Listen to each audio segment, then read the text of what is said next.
بسم اللہ الرحمن الرحیم لقد کان لکم فی رسول اللہ اسوۃ حسنہ صدق اللہ مولانا العظیم صدق رسولہ النبی الکریم الرؤوف الرحیم اللہم نور قلوبنا بالقرآن وزین اخلاقنا بالقرآن وادخلنا الجنۃ بالقرآن ونجنا من النار بالقرآن قال اللہ تعالی و تبارک فی شان حبیبہ مخبرا و آمرا ان اللہ و ملائکتہ یصلون علی النبی یا ایہا الذین آمنوا صلوا علیہ وسلموا تسلیما الصلاۃ والسلام علیک یا رسول اللہ وعلی آلک و اصحابک یا محبوب رب العالمین الصلاۃ والسلام علیک یا نبی الرحمہ وعلی آلک و اصحابک یا رسول الملاحم۔ تمام حمد و ثنا تعریف و توصیف اللہ جل مجدہ الکریم کی ذات بابرکات کے لیے، جو خالق کائنات بھی ہے اور مالک شاشہات بھی۔ اللہ جل و علا کی حمد و ثنا کے بعد حضور نبی اکرم شفیع امم رسول محتشم نبی مکرم صلی اللہ علیہ وسلم کے حضور ناز میں اپنی عقیدتوں، ارادتوں، محبتوں اور نیازمندیوں کا خراج پیش کرنے کے بعد عالی مرتبت ذی وقار علماء کرام، حضرات سامعین، السلام علیکم ورحمۃ اللہ وبرکاتہ۔ ماہ نور ربیع الاول شریف کے حسین موسم میں وینس میرج ہال کے ماہانہ درس قرآن میں حضور علیہ السلام کے شمائل کا تذکرہ چھڑا اور مسلسل 3 ماہ کے دروس میں اسی عنوان کو موضوع سخن رکھا گیا اور حضور کی صورت کے عنوان سے چند باتیں آپ لوگوں تک پہنچانے کی سعادت مندی حاصل کی گئی۔ جب حضور علیہ السلام کی صورت کا ذکر اپنی بساط کے مطابق ہم مکمل کر چکے تو یہ طے پایا کہ اب حضور کی سیرت کا ذکر بھی ہو۔ تو ساتھیوں کی تجویز یہ ہوئی کہ اس کو کسی کھلے میدان میں منعقد کیا جائے، تو آج یہاں ایک عظیم المرتبت اجتماع سیرت النبی کے عنوان سے منعقد کیا گیا ہے۔ اللہ تعالیٰ جل شانہ میری اور آپ کی حاضری کا ایک ایک لمحہ ساعت اپنی بارگاہ میں قبول فرمائے۔ جس طرح حضور کی صورت بے مثال ہے، حضور کی سیرت بھی بے مثال ہے۔ مائیکل ایچ ہارٹ نے دنیا کی عظیم المرتبت 100 شخصیات کا ذکر کیا، سر فہرست حضور کا نام رکھا اور کہتا ہے کہ میں نے حضور کا نام عقیدت کی بنیاد پر پہلے نمبر پہ نہیں رکھا، اس لیے کہ وہ مذہباً عیسائی ہے۔ اگر یہ داعیہ اس کے پیش نظر ہوتا تو وہ سب سے پہلے حضرت عیسیٰ علیہ السلام کا نام لکھتا۔ حضور کا نام عقیدت کی بنیاد پر اس نے سر فہرست نہیں رکھا، بلکہ کہتا ہے کہ میرٹ کی بنیاد پر میں نے حضور کا نام سر فہرست رکھا ہے۔ سچی بات یہ ہے، کائنات میں محمد عربی جیسی نہ صورت کسی کی ہے نہ سیرت کسی کی ہے۔ اللہ نے اپنے محبوب کو سیرت کا وہ جمال اور وہ حسن عطا کیا کہ خود ارشاد کیا، لقد کان لکم فی رسول اللہ اسوۃ حسنہ۔ حضور کی سیرت کو اسوہ حسنہ قرار دیا گیا، اور حضور کی سیرت 40 سال کے اعلان نبوت کے بعد شروع نہیں ہوتی، بلکہ آقا جب اس بزم گیتی میں قدم رکھتے ہیں اور آتے ہی اللہ کی بڑائی بولتے ہیں۔ حضرت حلیمہ سعدیہ وہ خوش نصیب خاتون ہیں جن کو حضور کو گود میں لینے کا شرف حاصل ہوا۔ کہتی ہیں میں نے حضور کو دودھ پیش کیا، حضور نے دائیں چھاتی سے دودھ پیا، میں نے پھر بائیں چھاتی پیش کی تو حضور نے رخ موڑ لیا، گویا آتے ہی اس بات کا اعلان تھا کہ میرا ایک اور بھائی ہے جو اس کا حصہ ہے، میں محمد عدل و انصاف کا درس دینے آیا ہوں۔ تو بچپن میں ہی اپنے بھائی کے لیے ترک پستاں کر کے حضرت نبی رحمت صلی اللہ علیہ وسلم نے اپنی سیرت کے نقوش واضح کر دیے کہ عدل و انصاف کا سبق پڑھانے والا، زمانے کو مساوات کی تعلیم دینے والا اور زمانے کو ہدایت کا نور بانٹنے والا ماں کی گود کے اندر بھی خلاف انصاف کوئی بات نہیں کر سکتا ہے۔ پھر جب حضور اعلان نبوت کرتے ہیں اور اسلام اپنے تمام تر قوانین کے ساتھ ظاہر ہوتا ہے، قبیلہ بنو مخزوم کی ایک عورت چوری کرتی ہے تو آقا کریم علیہ السلام کی خدمت میں حضرت اسامہ بن زید بن حارثہ کے ذریعے سے عرض کیا جاتا ہے حضور یہ عظیم المرتبت قبیلے کی خاتون ہے اور چوری کر بیٹھی ہے، اگر اس کے لیے رعایت کر لی جائے تو یہ بہت مفید ہوگا۔ حضور علیہ السلام کے چہرے پہ سرخیاں دوڑنے لگیں، فرمایا تم سے پہلے لوگ اسی لیے ہلاک کر دیے گئے، جب کوئی عام شخص گناہ کرتا تو اس پہ حد جاری کر دی جاتی، اور جب کوئی بااثر شخص گناہ کرتا تو اس کو چھوڑ دیا جاتا۔ فرمایا میری شریعت میں ایسا نہیں ہوگا، لو سرقت فاطمہ بنت محمد لقاطع محمد یدہا، کہا یہ تو بنو مخزوم کی بچی ہے، اگر میری بیٹی بھی چوری کرتی تو محمد اس کا بھی ہاتھ کاٹ دیتا۔ دنیا کے اوپر عدل و انصاف کی وہ روشن مثالیں حضور نبی رحمت صلی اللہ علیہ وآلہ وسلم نے اپنے اس دنیا پر جلوہ گر ہوتے ہی جن کا آغاز کیا تھا، پھر اس کو اپنے نقطہ انتہا تک اور نقطہ کمال تک پہنچایا ہے۔ حضور علیہ السلام کی سیرت کے عنوان سے ام المومنین سیدہ عائشہ رضی اللہ تعالی عنہا سے پوچھتے ہیں، ایک فرانسیسی مفکر کہتا ہے کہ کسی شخص کو ہیرو اس کے گھر والے نہیں مانتے، لیکن یہاں دیکھیے حضرت ابن حشام سیدہ عائشہ رضی اللہ تعالی عنہا کے پاس حاضر ہوتے ہیں اور کہتے ہیں مومنوں کی ماں ہمیں حضور علیہ السلام کی سیرت کے بارے میں کچھ بتلائیے۔ تو ام المومنین فرماتی ہیں کہ تم نے قرآن نہیں پڑھا؟ وہ کہتے ہیں ہاں میں نے قرآن پڑھا ہے۔ کہا کانا خلقہ القرآن، قرآن حضور کی سیرت کا ہی تو نام ہے، حضور کے خلق کا نام قرآن ہے۔ قرآن نے جن امور سے منع کیا ہے حضور وہاں سے رکے ہیں، اور جن کاموں کے بجا لانے کا حکم دیا ہے حضور وہ کام سر انجام دیتے رہے ہیں۔ تو قرآن حضور علیہ السلام کے خلق اور حضور کی سیرت کا نام ہے۔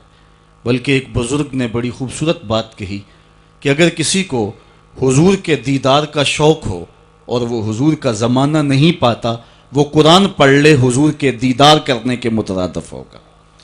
قرآن حضور علیہ الصلاۃ والسلام کی سیرت اور آقا کریم علیہ السلام کے کردار کا نام ہے۔ تو ام المومنین سیدہ عائشہ رضی اللہ تعالی عنہا فرما رہی ہیں اے پوچھنے والے، کانا خلقہ القرآن، قرآن حضور کے خلق کا نام ہے۔ حضرت سیدہ خدیجہ الکبریٰ رضی اللہ تعالی عنہا خاتون اول، وہ خاتون جس نے اسلام کے لیے سب سے زیادہ قربانیاں دیں۔ حضرت عائشہ رضی اللہ تعالی عنہ فرماتی ہیں کہ حضور اتنی محبت سے ذکر کرتے حضرت خدیجہ الکبریٰ کا کہ میرا ان سے جو رشتہ تھا اس بنیاد پر مجھ سے ایک دن رہا نہ گیا، اور میں نے کہہ دیا حضور آپ ہر وقت حضرت خدیجہ کا ذکر کرتے ہیں جس طرح زمانے میں ان کے علاوہ کوئی دوسری عورت تھی ہی نہیں۔ تو حضور نے فرمایا ہاں خدیجہ خدیجہ ہی تھی۔ تو کہتی ہیں میں نے عرض کی حضور اللہ نے آپ کو بہتر ازواج دے دی، اور آپ اس عورت کا ذکر ہر وقت کرتے ہیں جس کے ہونٹوں کے گوشے بڑھاپے کی وجہ سے رنگ بدل گئے تھے۔ تو حضور نے فرمایا عائشہ مجھے خدیجہ کے بارے تکلیف نہ دو، جب پورے مکے نے میرا انکار کیا تھا تو اس نے میرا اقرار کیا تھا۔ حضور علیہ السلام پر جب نزول وحی ہوا تو یہ حضرت خدیجۃ الکبریٰ رضی اللہ تعالی عنہا کے ساتھ نکاح کے 15 سال بیتنے کے بعد کی کہانی ہے۔ 15 سال انہوں نے حضور کو بہت قریب سے دیکھا۔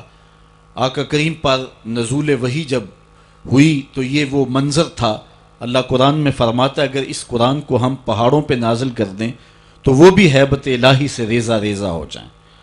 تو حضور علیہ السلام کے قلب اطہر پر جب قرآن مجید کا نزول ہوا تو حضور اس کا احساس پا رہے تھے، اور آقا کریم علیہ السلام گھر پلٹے اور آپ نے فرمایا یا خدیجہ زملونی، اے خدیجہ مجھے چادر دو، میں سخت سردی محسوس کر رہا ہوں۔ اور حضور نے خدشات کا اظہار کیا تو حضرت خدیجۃ الکبریٰ رضی اللہ تعالی عنہا نے جو لفظ کہے وہ سننے کے قابل ہیں۔ فرمانے لگی کلا واللہ لا یخزیک اللہ ابدا، ہرگز نہیں، آپ کا رب آپ کو کبھی بھی پریشان نہیں ہونے دے گا۔ کیوں؟ اس کی وجہ بیان کرتے ہوئے سیدہ خدیجہ نے فرمایا انک لتصل الرحم تصدق الحدیث وتحمل الکلا وتکسب المعدوم وتقری الضیف وتعین علی نوائب الحق۔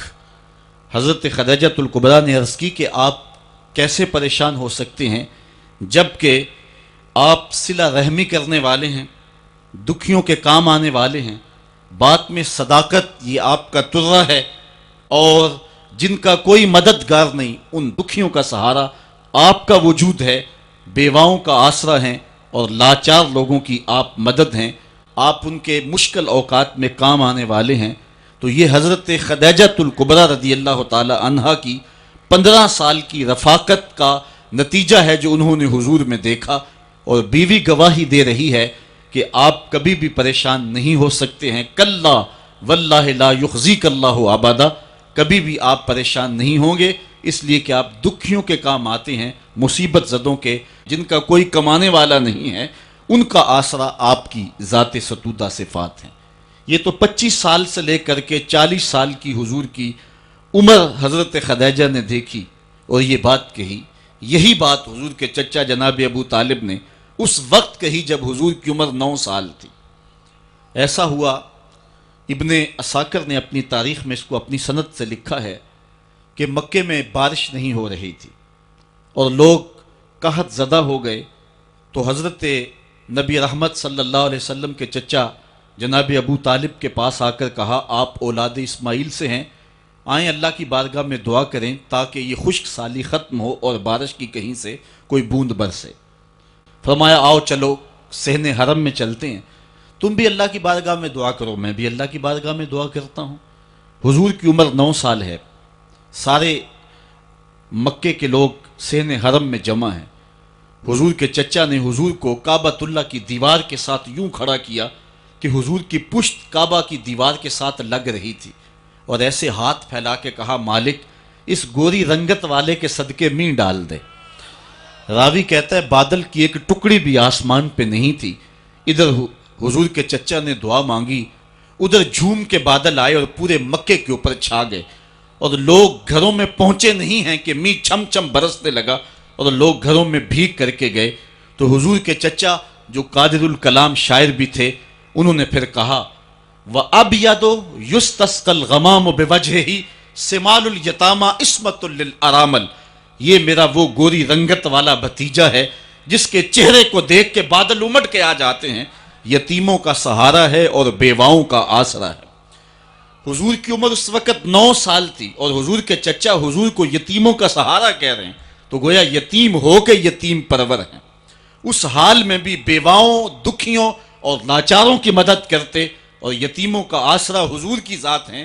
جب 25 سال سے لے کر 40 سال کی عمر حضور کے شب و روز حضرت سیدہ خدیجۃ الکبریٰ نے دیکھے تو انہوں نے بھی وہی بات کہی، کلا واللہ لا یخزیک اللہ ابدا، کبھی ایسا نہیں ہو سکتا کہ آپ پریشان ہوں، اس لیے کہ آپ بات جب کرتے ہیں تو سچ بولتے ہیں، کبھی آپ کی زبان پہ جھوٹ نہیں آیا، کبھی آپ نے کذب بیانی نہیں کی، دکھیوں کے کام آتے ہیں، لاچاروں کی مدد کرتے ہیں، جو لوگ پھنس جاتے ہیں مصیبت میں ان کو مصیبت سے نکالنے والا پورے مکے میں اگر ہے تو وہ محمد عربی کی ذات ہے۔ اس لیے آپ کا رب آپ کو کبھی بھی پریشان نہیں کرے گا۔ یہ لفظ ہیں حضرت خدیجۃ الکبریٰ رضی اللہ تعالی عنہا کے جو حضور کے بارے میں وہ ارشاد فرما رہی ہیں۔ اب آئیے حضرت سیدہ خدیجۃ الکبریٰ رضی اللہ تعالی عنہا حضور کی سیرت کا نقشہ ایک دوسرے انداز میں یوں کھینچتی نظر آتی ہیں۔ لوگوں نے حضرت عائشہ رضی اللہ تعالی عنہا سے پوچھا کہ آپ ہمیں حضور کی سیرت کے بارے میں کچھ خبر دیں، تو انہوں نے کہا کان رسول اللہ صلی اللہ علیہ وسلم یخیط ثوبہ ویخسف نالہ ویرقع دلوہ ویحلب شاتہ ویخدم نفسہ۔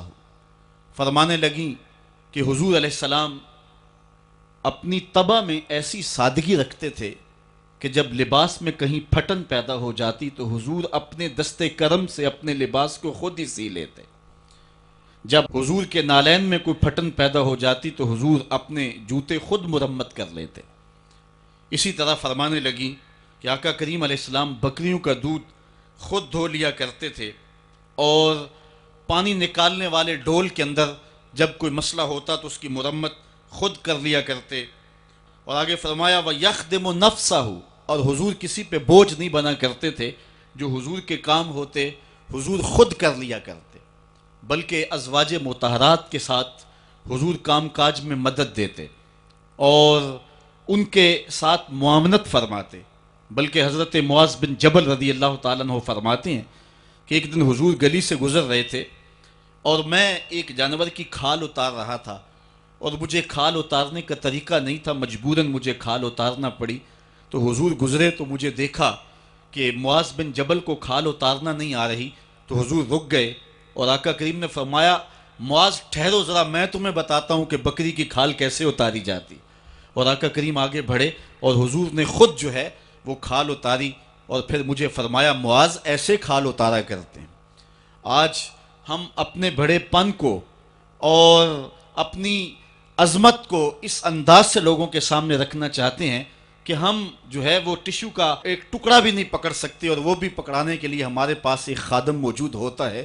لیکن آقا کریم علیہ السلام کی زندگی اور حضور علیہ السلام کی سیرت کی سادگی کا حسن اور جمال یہ ہے کہ حضور اپنے کپڑوں کو خود مرمت کر لیتے ہیں اور اپنے دیگر کام خود کرتے ہیں اور بطیب خاطر کرتے ہیں، اور اس میں کوئی چیز اپنے لیے شرمندگی کی محسوس نہیں کرتے ہیں۔ حضرت حسن رضی اللہ تعالی عنہ حضور علیہ السلام کے نواسے بھی ہیں اور آقا کریم علیہ السلام کی صحابیت کا شرف بھی پایا ہے۔ کہتے ہیں کہ کانا یجلس علی الارض، حضور علیہ السلام کی سیرت یہ ہے کہ حضور زمین پہ بیٹھ جاتے تھے۔ زمین پر بیٹھنے میں حضور شرمندگی محسوس نہیں کیا کرتے تھے، اس کو اپنے سٹیٹس کے خلاف نہیں سمجھا کرتے تھے۔ زمین کے اوپر حضور بیٹھ جایا کرتے تھے، اور فرماتے ہیں وَيَطْعَمُ، اور زمین کے اوپر بیٹھ کر کے حضور علیہ السلام کھانا تناول فرمایا کرتے تھے۔ حضور کی عادت یہ تھی کہ آقا کریم جب بھی کھانا کھاتے تو حضور جھک کر کے کھانا کھاتے۔ فرماتے ہیں کہ میرے پاس ایک فرشتہ آیا جو کعبۃ اللہ کے صحن میں کھڑا تھا، اور اس کی کمر کعبۃ اللہ کی چھت کے برابر تھی، اتنا اس کا قد تھا، اور اس نے مجھے کہا کہ آپ اگر چاہیں تو آپ کو نبی اور بادشاہ بنا دیتے ہیں، اور آپ اگر چاہیں تو آپ کو عبد اور نبی بناتے ہیں۔ تو فرماتے ہیں کہ میں نے جبریل کو دیکھا، اور جبریل مجھے اشارے سے تواضع کا حکم دے رہے ہیں، تو میں نے عرض کی کہ میں نبی اور عبد بننا چاہتا ہوں۔ تو جب یہ بات حضور نے کہی تو فرمایا عائشہ اگر میں نبی اور بادشاہ بنتا تو یہ جتنے بھی پہاڑ ہیں یہ سونا بن کے میرے ساتھ چلتے، لیکن میں نے اس بات کو اختیار نہیں کیا۔ اور اس کے بعد حضور علیہ السلام جب بھی کبھی کھانا کھاتے تو حضور جھک کر کے کھاتے، جس طرح مالک کی دہلیز سے خیرات ملتی ہے اور کوئی خادم اس کو جو ہے وہ شکرانے کے طور پہ جو ہے وہ انتہائی عجز کے ساتھ کھاتا ہے۔ ساری زندگی حضور نے کھاتے اور پیتے ہوئے تکیہ نہیں لگایا، ہاتھ میں پلیٹ پکڑ کے اکڑ کے یا ٹہل کر کے یا جو ہے وہ بالکل سیدھے ہو کے نہیں، تھوڑا سا جھک کر کے بغیر تکیے کے حضور علیہ السلام کھانا کھانا پسند فرمایا کرتے تھے، اور فرماتے میں اس طرح کھاتا ہوں جس طرح بندے کھاتے ہیں، اور میں اس طرح بیٹھتا ہوں جس طرح اس کے عبد اور اس کے بندے بیٹھتے ہیں۔ یہ حضور علیہ السلام کا طریقہ ہے۔ ایک دن آقا کریم علیہ السلام ایک چٹان کے اوپر بیٹھے تھے اور حضور علیہ السلام قدید کھا رہے تھے۔ یہ خشک گوشت جو کر کے اس کو بعد میں جب پکایا جاتا ہے تو اس کو قدید کہتے ہیں، یا سرید تھی، حضور کھا رہے تھے۔ تو ایک خاتون وہ گزری اور اس کے بارے میں اہل علم کہتے ہیں کہ وہ بڑی زبان دراز تھی اور وہ مردوں کو بھی ایسی ایسی باتیں کرتی کہ لوگ جو ہے وہ اس کی شر سے بچا کرتے تھے. تو اس نے کہا کہ آپ تو ایسے کھا رہے ہیں جس طرح کے عبد کھاتے ہیں. تو حضور علیہ الصلوۃ والسلام نے فرمایا اگر میں عبد نہیں ہوں تو کون عبد ہے؟ فرمایا میں سب سے بڑا عبد ہوں. تو جب یہ بات سنی تو اس کے قدم رک گئے اور اس نے حضور علیہ السلام کی خدمت میں عرض کی کہ حضور آپ پھر اکیلے ہی کھا رہے ہیں، مجھے بھی کھلائیں. تو حضور نے ایک لقمہ اٹھایا، فرمایا لو تم بھی کھا لو. تو اس نے کہا یہ نہیں، بلکہ جو آپ کے منہ میں ہے میں وہ کھانا چاہتی ہوں.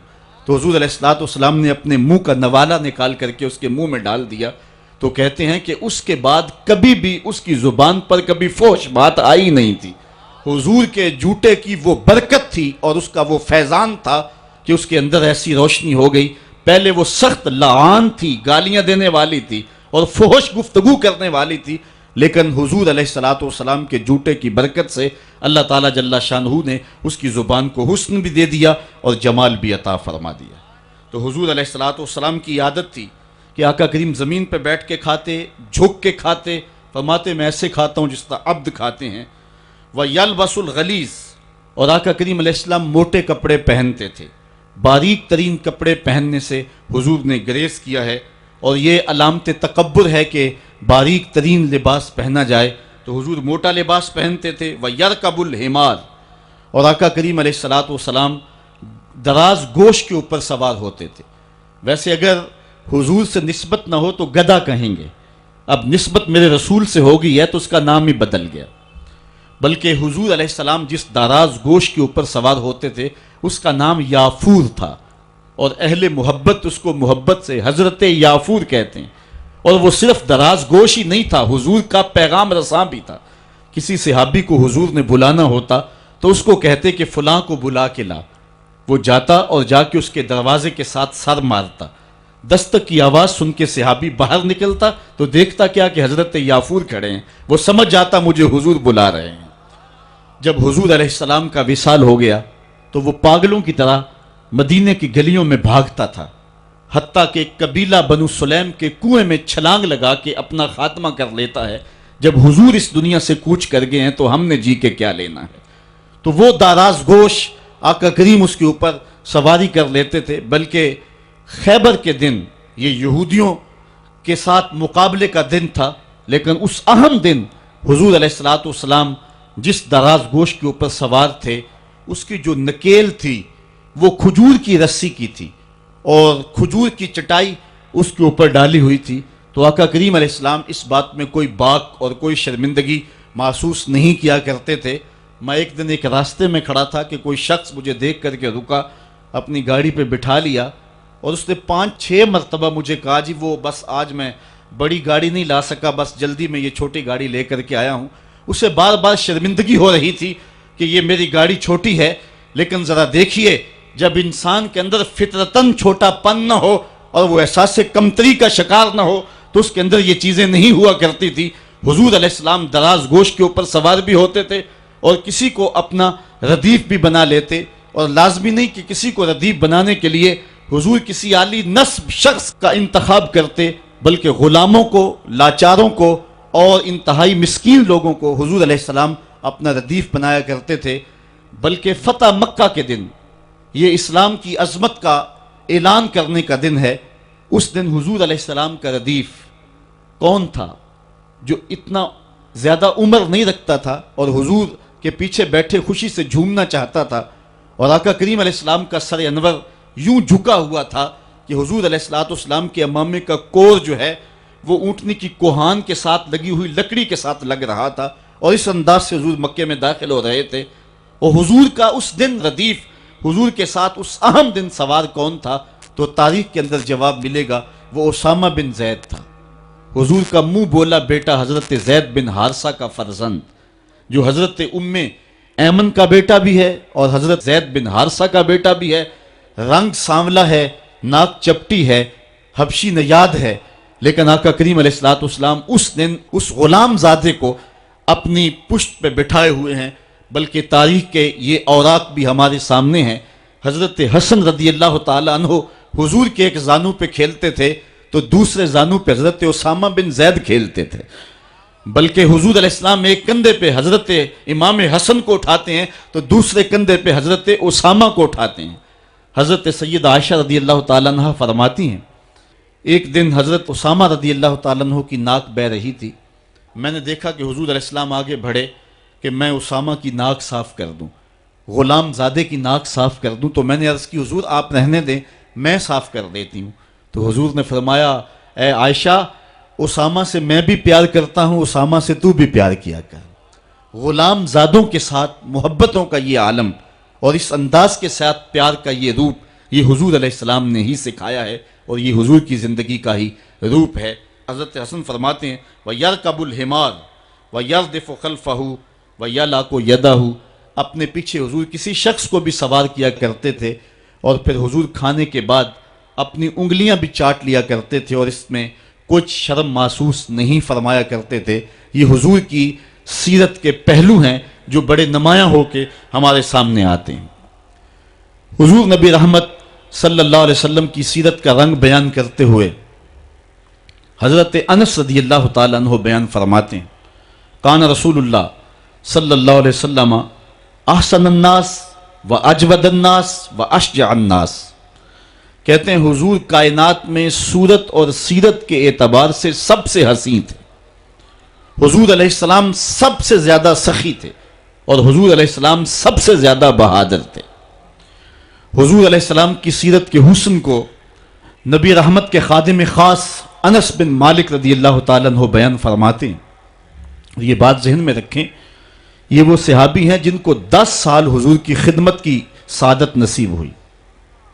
8 سال کی عمر تھی کہ جب حضور مدینے میں تشریف لائے تو حضرت ام سلیم جو حضرت انس کی والدہ ہیں حضور کی خدمت میں نے پیش کر گئے، حضور یہ بیٹا ہے گھر کا کام کاج کیا کرے گا، ضرورت پڑے تو اس کو کہیں بھیج لیا کرنا، یہ آپ کی نوکری کیا کرے گا۔ 10 سال حضور مدینے میں گزارے تو حضرت انس نے 10 سال حضور کی نوکری کی۔ کہتے ہیں خدمت النبی صلی اللہ علیہ وسلم 10 سنین، میں نے پورے 10 سال حضور کی نوکری کی ہے۔ حضور علیہ السلام کی عادت کریمہ یہ تھی کہ 10 سال میں ایک بار بھی ایسا نہیں ہوا کہ حضور نے مجھے کبھی جھڑکا ہو، اور کبھی یہ بھی نہیں ہوا کہ میں نے کوئی کام کیا ہو اور وہ کام درست نہ ہو، حضور کے مزاج کے خلاف ہو، تو آقا کریم نے کہا ہو کہ یہ کام کیوں کیا، اور کبھی حضور نے کسی کام کے کرنے کا کہا ہو اور میں نے نہ کیا ہو تو حضور نے کہا ہو کہ یہ کام تم نے جو ہے وہ کیوں نہیں کیا۔ حضور کبھی انس کہتے تھے، کبھی انیس کہتے تھے۔ حمزہ نامی ایک بوٹی تھی، حضرت انس کبھی پہاڑوں سے توڑ کے لاتے اور بچوں کو کھلا دیتے، تو حضور کبھی ابو حمزہ بھی کہہ دیتے، کبھی یا ذل اذنین، اے 2 کانوں والے، یوں کہہ کے بھی پکارتے۔ خادموں سے خدمت ہی لی جاتی ہے، ان کے ناز کوئی نہیں دیکھتا، لیکن حضرت انس رضی اللہ تعالیٰ عنہ کی کہانی سنیے۔ فرماتے ہیں میں بالکل بچہ تھا، ایک دن حضور نے مجھے کسی کام کے لیے بھیجنا چاہا اور فرمایا انس فلاں جگہ جاؤ، تو میں دل میں پکا ارادہ کیا کہ میں ضرور جاؤں گا، لیکن میں نے لاٹ سے کہا کہ میں نہیں جاؤں گا، لیکن دل میں عزم یہ تھا کہ میں ضرور جاؤں گا۔ کہتے ہیں کہ میں چلا گیا، راستے کے اندر بچے کھیل رہے تھے اور میں ان کی کھیل دیکھنے میں مصروف ہو گیا۔ آقا کریم علیہ الصلوۃ والسلام نے جس کام کی طرف مجھے بھیجا تھا، باوجود عزم رکھنے کے میں ادھر نہ جا سکا اور بچوں کے کھیلنے کی اس کیفیت کے اندر میں بھی لگ گیا۔ کہتے ہیں تھوڑی دیر ہوئی تو کسی نے آ کر مجھے پیچھے سے گدی سے پکڑ لیا، میں نے پلٹ کے دیکھا فائزہ ہوا رسول اللہ صلی اللہ علیہ وسلم، تو وہ اللہ کے رسول صلی اللہ علیہ وسلم تھے۔ تو آقا کریم علیہ السلام نے فرمایا کہ اے انس میں تجھے جس کام کے لیے بھیجا ہے تم گئے نہیں ہو، تو میں نے عرض کی حضور میں بس جانے ہی لگا ہوں۔ تو اس طرح سے غلام ہو کر بھی حضور کے ساتھ یوں لاڈ اور ادائیں کر لیا کرتے تھے۔ بلکہ حضور علیہ السلام کے ایک صحابی تھے، آقا کریم علیہ السلام کے ساتھ مزاح کر لیا کرتے تھے، نام ظاہر تھا، ایک بستی کے رہنے والے تھے، وہاں سے آتے اور حضور کی خدمت کے اندر ہدیے پیش کرتے، آقا کریم شہر کی چیزیں انہیں عنایت کرتے۔ ایک دن وہ بازار میں گھاس بیچ رہے تھے، حضور پیچھے سے گئے چپکے سے اور جا کے حضور نے ان کی کولی بھر لی۔ کولی بھرنے کا مطلب یہ ہے کہ چپکے سے جا کر اس کو احساس دیے بغیر اس کی آنکھوں پہ ہاتھ رکھ لیا جائے اور یہ اسے اشارتاً کنایتاً پوچھا جائے کہ بتاؤ میں کون ہوں۔ یہ کسی کی محبت کو پرکھنے کے لیے کیا جاتا ہے کہ ہر وقت کہتے ہو کہ میں تمہارے خیال میں رہتا ہوں، اب بتاؤ میں کون ہوں۔ تو حضرت ظاہر گھاس بیچ رہے تھے، حضور پیچھے سے گئے اور چپکے سے جا کے ان کی آنکھوں پہ ہاتھ رکھ لیا۔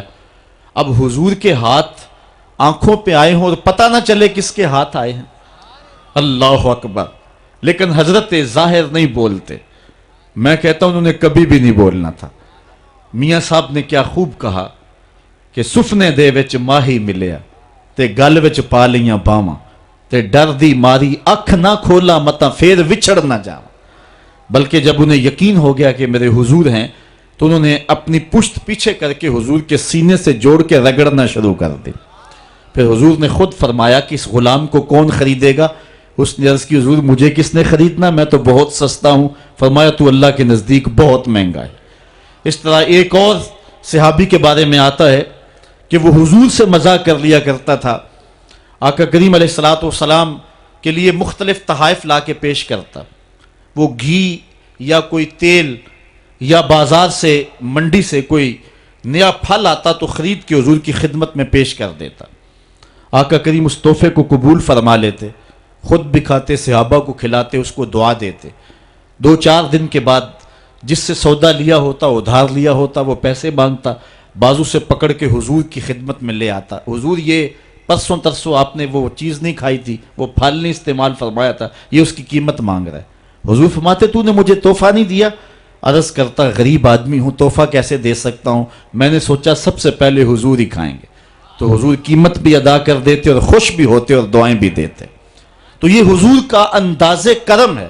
حضرت ابو ہریرہ فرماتے ہیں کہ حضور ہم سے کھیل کود کر لیا کرتے تھے۔ میں نے ایک دن کہا یا رسول اللہ انکا تداعبنا، آپ ہم سے کھیل کود کر لیتے ہیں؟ تو حضور نے فرمایا کہ میں کھیل کود کے اندر بھی سوائے حق کے علاوہ کچھ نہیں کہتا۔ میں تم سے مزاح بھی کر رہا ہوتا ہوں، میری زبان پر حق اور صداقت ہی جاری رہتی ہے۔ یہ حضور کا انداز کرم تھا۔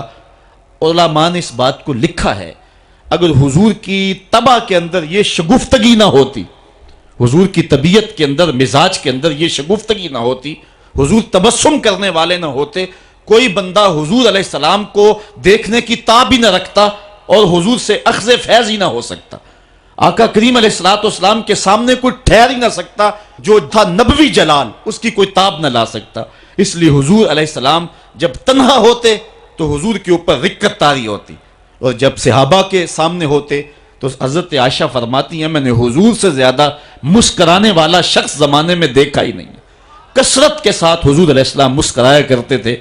حضرت عبداللہ ابن مسعود رضی اللہ تعالیٰ عنہ سے ایک روایت سنیے، وہ فرماتے ہیں کہ ایک دن حضور تشریف فرما تھے اور کوئی شخص آیا تو اس نے اچانک جب حضور کو دیکھا تو اس کا بدن تھر تھر کانپنے لگا۔ چونکہ حضور علیہ السلام اپنے دھیان بیٹھے ہوئے تھے اور حضور کے چہرے پہ مسکراہٹ کا وہ جو معمول تھا وہ نہیں تھا، تو وہ حضور کے چہرے کے جلال کی تاب نہ لا سکا، اس کا بدن جو ہے وہ تھر تھر کانپنے لگا۔ تب حضور نے اس کی جانب دیکھا اور حضور علیہ السلام مسکرائے اور آقا کریم علیہ السلام نے فرمایا ہوّن علیک، کہا سکون کرو، نہ کانپو، میں کوئی بادشاہ تھوڑا ہوں۔ اور پھر حضور نے فرمایا میں تو قریش کی اس عورت کا بیٹا ہوں جو سوکھے ہوئے گوشت کو چبا چبا کے کھایا کرتی تھی، اور اس طرح حضور نے اس کی ہیبت کو اس کے اوپر جو طاری ہو گئی تھی دور کر دیا۔ تو کثرت کے ساتھ مسکرا کر کے آقا کریم علیہ السلام لوگوں کو فیض رسانی کے لیے جو ہے وہ آسانی پیدا فرماتے، اور اگر حضور مسکراتے نہ تو کوئی تاب ہی نہ لا سکتا۔ جب کبھی ایسا ہوتا حضور غصے میں ہوتے تو کسی کے اندر ہمت نہ ہوتی کہ حضور کے چہرے کی طرف دیکھ سکے۔ حضور کے 2 ابروؤں کے درمیان ایک رگ تھی جسے رگ ہاشمیت اعلیٰ حضرت نے کہا ہے، جب غصے میں آتے تو وہ پھڑکتی اور کسی کے اندر ہمت نہ ہوتی کہ حضور کے چہرے کے جلال کو دیکھ سکے۔ ایک صحابی کہتے ایک دن حضور منبر پہ جلوہ فراز ہوئے، حضور نے فرمایا والذی نفسی بیدہ، مجھے قسم ہے اس رب کی جس کے قبضے میں میری جان ہے۔ ایسے جلال سے کہا کہ ہمارے اوپر روب طاری ہو گیا اور ہماری آنکھوں سے آنسو بہنے لگے۔ پھر حضور نے یہ لفظ دوسری مرتبہ کہا والذی نفسی بیدہ، مجھے قسم ہے اس رب کی جس کے قبضے میں میری جان ہے۔ تو صحابہ کہتے ہمارے اوپر اتنا روب اور ہیبت طاری ہوئی کہ ہم ایک دوسرے سے ٹکرانے لگے۔ تو حضور نے پھر تیسری مرتبہ کہا تو پھر ہمیں اپنی ہوش نہ رہی۔ تو راوی نے پوچھا حضور کسی بات پہ قسم اٹھایا کرتے تھے؟ تو یہ بات جو حضور نے 3 قسموں کے بعد فرمائی تھی وہ کیا بات تھی؟ تو صحابی کہتے ہیں ہوش رہا ہو تو بتائیں کیا کہا تھا، ہمیں تو ہوش ہی نہیں رہا تھا، اس لیے آقا کریم علیہ الصلوۃ والسلام جو ہیں وہ تبسم فرما کے لوگوں کی تسکین کا سامان کیا کرتے تھے۔ میرے امام کہتے ہیں جس کی تسکین سے روتے ہوئے ہنس پڑیں اس تبسم کی عادت پہ لاکھوں سلام۔ اور آقا کریم علیہ السلام کی طبیعت کی سادگی ایسی ہے کہ بعض اوقات مکے کی چھوٹی بچیاں حضور کے پاس آ جاتی اور آقا کریم کو ہاتھ سے پکڑ لیتی اور جدھر چاہتی لے جاتی، حضور کبھی ہاتھ نہیں چھڑایا کرتے تھے جب تک ان کا کام نہیں کر دیا کرتے تھے۔ حضرت انس روایت کرتے ہیں کہ مدینے میں ایک خاتون تھی جس کا توازن عقلی کچھ ٹھیک نہیں تھا، لوگ اس کو دیکھ کے راستہ بدل لیا کرتے تھے، جس کے پاس کھڑی ہو جاتی پھر جان نہیں چھوڑتی تھی۔ ایک دن وہ حضور کی خدمت میں حاضر ہوتی ہے اور عرض کرتی ہے حضور میں نے آپ سے کوئی بات کرنی ہے۔ حضور فرمایا کرو، یہاں نہیں کرنی۔ کہاں کرنی ہے؟ مسجد نبوی سے باہر کھلی جگہ ہے، وہاں حضور کو لے گئی۔ کڑکتی دھوپ، عرب کا ماحول اور اس کی بے مقصد سی باتیں، حضور کان لگا کے اس کی باتیں سن رہے ہیں۔ یہ حضور کی عادت تھی، جب کوئی گفتگو کرتا جب تک وہ بات مکمل نہ کر لیتا حضور سنتے رہتے۔ اور اسی طرح حضرت انس کہتے ہیں جب کوئی شخص حضور سے مصافحہ کیا کرتا تھا تو ہاتھ وہ کھینچتا تھا، حضور کبھی ہاتھ نہیں کھینچے تھے۔ آقا کریم اس انداز سے شفقت فرمایا کرتے تھے۔ تو اس نے جو گفتگو شروع کی، گھنٹے گزر گئے۔ تو کہتے ہیں جب کئی گھنٹے گفتگو کرتے ہوئے گزر گئے، ہمیں بڑا غصہ آ رہا تھا اس عورت پہ، لیکن کہہ کچھ اس لیے نہ سکے کہ ادب اور حیا مانے تھا کہ حضور خود ہی تو غور سے اس کی باتوں کو سن رہے ہیں۔ تو جب اس نے تھک ہار کے اپنی باتیں مکمل کر کے خود جانے لگی تو ہم حضور کی خدمت میں حاضر ہوئے۔ سننے والی بات ہے۔ حضرت انس کہتے ہیں کہ ہم نے عرض کی حضور اس عورت کا توازن عقلی ٹھیک نہیں ہے، پورا مدینہ جانتا ہے جس کے پاس کھڑی ہو جاتی ہے پھر اس کی جان نہیں چھوڑتی۔ آپ کا وقت قیمتی، بدن نازک، کار نبوت کی اہم ذمہ داریاں، اور اس عورت کی بے مقصد سی باتیں تھیں اور اس نے آپ کو کڑکتی دھوپ میں اتنی دیر کھڑا کر کے پریشان کیا۔ حضور آپ ایسی ویسی عورتوں کی باتیں کیوں سنتے ہیں؟ تو حضور نے ہمیں مخاطب کر کے فرمایا سنو، اگر اس بیچاری کی میں بھی نہ سنوں تو کون سنے گا؟ پورے مدینے میں کوئی اس کی سننے کے لیے تیار نہیں، اگر میں بھی نہیں سنوں گا تو کون سنے گا؟ ایک تو ہی ہوتے ہیں میری آساں دا سہارا، دس کنوں کراں جے تینوں نہ کراں یاد۔ ایک دن حضور علیہ السلام کے پاس 10 درہم تھے، اس کو طبرانی نے ابن عمر سے روایت کیا ہے۔ حضور ایک دکان پہ گئے اور وہاں 4 دراہم کے اندر حضور نے ایک قمیض خریدی۔ حضور نے زیب تن کی اور تشریف لائے۔ ایک انصاری صحابی کو قمیض پسند آ گئی، اس نے حضور کو کہا اللہ آپ کو جنت کا لباس پہنائے، یہ قمیض مجھے دے دے۔ حضور نے اتار کے قمیض اس کو مرحمت فرما دی۔ اس کے بعد حضور علیہ السلام پھر دوبارہ گئے اور 4 دراہم کی حضور نے پھر دوبارہ ایک قمیض خریدی۔ پھر حضور تشریف لائے تو ایک لونڈی تھی، وہ رو رہی تھی۔ تو آقا کریم علیہ السلام اس کو فرمایا کہ تو کیوں رو رہی ہے؟ اس نے کہا کہ مالک نے مجھے کسی کام کے لیے 2 درہم دے کر کے بھیجا تھا اور وہ درہم مجھ سے گم ہو گئے، میں اس لیے رو رہی ہوں کہ جب خالی ہاتھ جاؤں گی تو میرا مالک مجھے مارے گا۔ تو حضور علیہ السلام کے پاس 2 درہم بچتے تھے تو آقا کریم نے وہ 2 درہم اس خاتون کو دے دیے۔ تھوڑی دیر کے بعد حضور نے دیکھا تو وہ پھر رو رہی تھی، تو حضور نے فرمایا کہ تو اب کیوں رو رہی ہے؟ اس نے کہا کہ دیر کی وجہ سے میرا آقا مجھ کو سختی کرے گا کہ اتنی دیر سے کیوں پہنچی ہو، تو میں اس لیے گھر جاتے ہوئے ڈرتی ہوں۔ تو حضور نے فرمایا چلو میں تمہیں تمہارے گھر چھوڑ کے آتا ہوں۔ آقا کریم علیہ الصلوۃ والسلام اس کنیز کے ساتھ اس کے آقا کے دروازے پر پہنچے، اور آقا کریم کی عادت یہ تھی جب کسی کے دروازے پر جاتے تو 3 مرتبہ بلند آواز سے السلام علیکم بھی کہتے اور دستک بھی دیتے۔ تو حضور نے کہا السلام علیکم، اندر سے کوئی جواب نہ آیا۔ حضور نے پھر دوسری مرتبہ فرمایا السلام علیکم، تو اندر سے پھر جواب نہ آیا۔ تو تیسری مرتبہ حضور نے پھر کہا السلام علیکم، تو اندر سے وعلیکم السلام کا جواب آیا۔ انہوں نے فوراً دروازہ کھول دیا اور کہا کہ ہمارے مقدر کہ آپ ہمارے گھر تشریف لائے، حضور کیسے جو ہے وہ آنا ہوا؟ تو حضور علیہ السلام نے فرمایا پہلے یہ بتاؤ میں نے 3 مرتبہ کہا السلام علیکم، تم نے پہلی 2 مرتبہ جواب نہیں دیا۔ تو انہوں نے عرض کیا کہ ہم نے قصداً خاموشی اختیار کی اس لالچ میں کہ حضور بار بار ہمیں سلامتی کی دعا دیتے رہیں۔